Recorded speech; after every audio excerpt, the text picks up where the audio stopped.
With the current, I will say, political climate, we're not trying to get political, but with the, we'll say, big P climate, do you anticipate an influx of federal workers moving to the contingent labor space, and in what capacity? And then before we answer, I want to expand this question to move maybe just beyond politics, but we keep hearing about kind of a jobs displacement and reskilling and, transition in the way work is designed and done. So I don't have to remind, everybody, I'm sure you've heard a lot about this, but, with such transitions like the one happening in the federal government and in other industries, how, do you anticipate an influx of these, maybe we'll call them Jake, workers affected by a change in the way work is done, or changes in the way organizations, including the federal government, are looking at their workforces? Do you expect them to be looking at the extended workforce or the contingent workforce as well?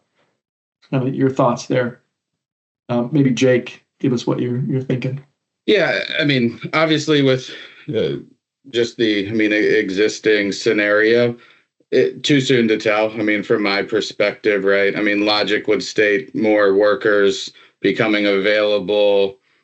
Yes, right. They'll find their ways into, from the contingent labor side, workforce side. But I think, to your point, it's a much broader topic around just any change, and change is happening all of the time. And I'm sure Will can attest and agree to this, that every time we think that this change is going to impact this, or we're going to have an influx of, new talent, rarely is it to anywhere close to the numbers that we were anticipating. And a lot of it will just, I think, come to light, probably another 5-6 months, because, some individuals did take buyouts and things. But it's really, to me, going to just another cycle of, talent, right? Whether it was starting work from home during COVID, it was, folks going back to the office. We hear about all these layoffs, terminations, that it always impacts, right? What talent is on the market, but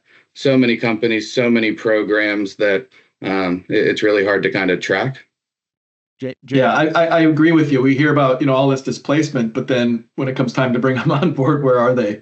I think so. It's a big challenge. Yeah, I don't know any companies and or programs that's saying, we fill positions perfectly every time because talent is so plentiful, and right, we've got top talent, and we don't have folks leaving and things. So there will be an impact, but to what extent, right? Can't really say.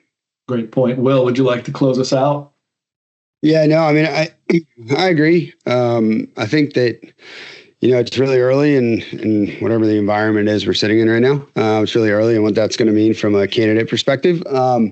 But, I do think there's an opportunity for us as for program owners to start thinking about if that influx does come to light, how are we going to capture it? And in what ways can we capture it?